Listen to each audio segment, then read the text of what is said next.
Morning, it's Mike Montgomery here in the study.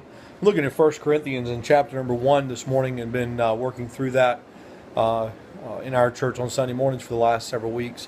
And actually, I'm in chapter number 2 this morning, but Paul has come down to prove that man's wisdom must bow and crumbles actually beneath the wisdom of the cross, and that man's power is nothing compared to the wisdom of the cross.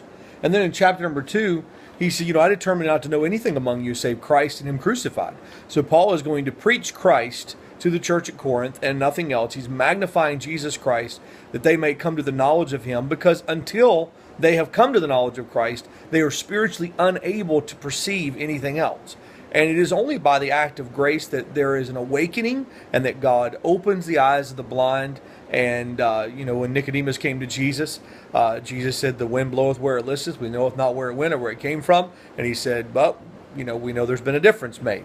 And how that all takes place, only God knows. That the heart of man is awakened and the work of redemption begins in the heart of men.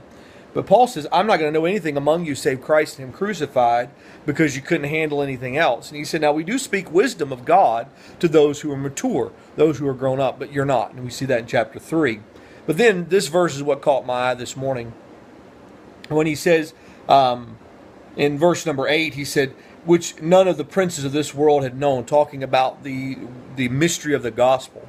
And he said, none of them had known this. For if they had known, they would not have crucified the Lord of glory. So none of the princes of this world were able to grasp the message of the gospel prior to this moment.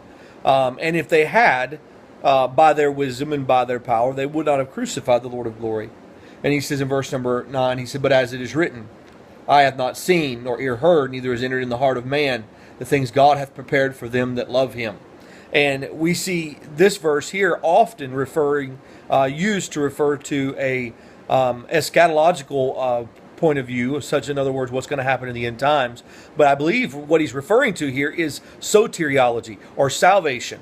And he's referring to that, saying that it has been written in Isaiah 64:4 that these things haven't entered in the heart of man.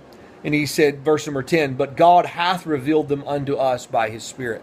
And so this is not something that is hidden at present, but something that is hidden from us before we were saved. Now that we are saved, we understand the gospel. We understand the message of the truth by the Spirit of God who enlightens us. And then in verse number 12, now we have received not the spirit of the world, but the Spirit which is of God, that we might know the things that are freely given to us of God. So now, because we've received the Spirit of God, we can know these things that are given to us of God, and they're freely given. And then I think what verse 13 says, but which things also we speak, not in the words which man's wisdom teacheth, but which the Holy Ghost teacheth, comparing spiritual things with spiritual.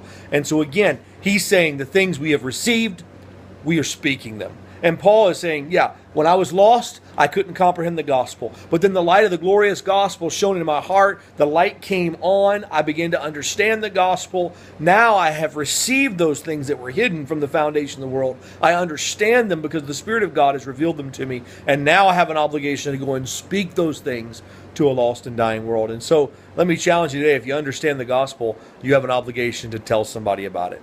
All right, God bless you. We'll see you next time in the study.